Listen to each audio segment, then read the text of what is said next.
Hello guys, আজকে আমাদের বাড়িতে রান্না হচ্ছে ভেটকি মাছের পাতুরি। আমার মা বানাচ্ছে, চলো তোমাদের রেসিপিটা দেখাই। এটা দে, তেল একটু দে, দূরের দিকে কর না। এই যে আমার মা। মা, এটা বানাতে কি কি দিছো তুমি? কালো সর্ষে, সাদা সর্ষে, পোস্ত, কাজু আর এটাকে একটা মশলা করা হয়েছিল। মিক্সিতে দিতে পারো, এমনিও করতে পারো, শিলনোড়ায়ও বাটতে পারো। দিয়ে এটাকে মাখিয়ে 1 ঘন্টা রেখে মাছটাকে ম্যারিনেট করে 1 ঘন্টা রাখতে হবে। তারপর একটা কলা পাতাতে করে কলা পাতা কেটে এনে তাতে একটু গরম ভাপ দিয়ে নিয়ে কলা পাতাটাকে দিলে ভালো হয় আর কি, মোড়াতে সুবিধা হয়।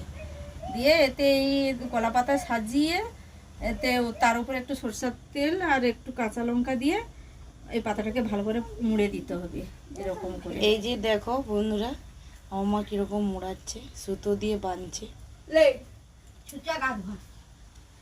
এরকম করে বেঁধে ভালো করে বাঁধতে হবে কলা পাতা। এই যে এখানে সুতো কাটা আছে, এই যে মাছ ম্যারিনেট করা আছে।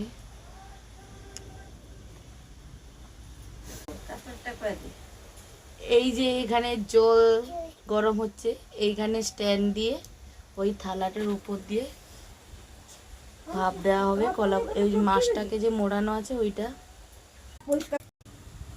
এই যে বানাচ্ছি বন্ধুরা, এই ভেটকি পাতুরি হয়েছে, এই যে ইঁচড় চিংড়ি হয়েছে। দেখো বন্ধুরা, আমাদের বাড়ির গাছে কত আম হয়েছে।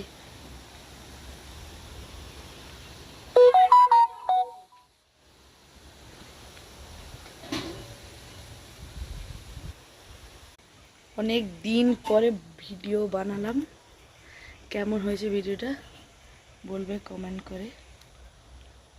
ঠিক আছে বন্ধুরা, ভিডিওটা এখন শেষ করছি, পরে আবার একটা নতুন ভিডিও নিয়ে আসছি, তোমাদের সঙ্গে দেখা হচ্ছে আমার। বাই।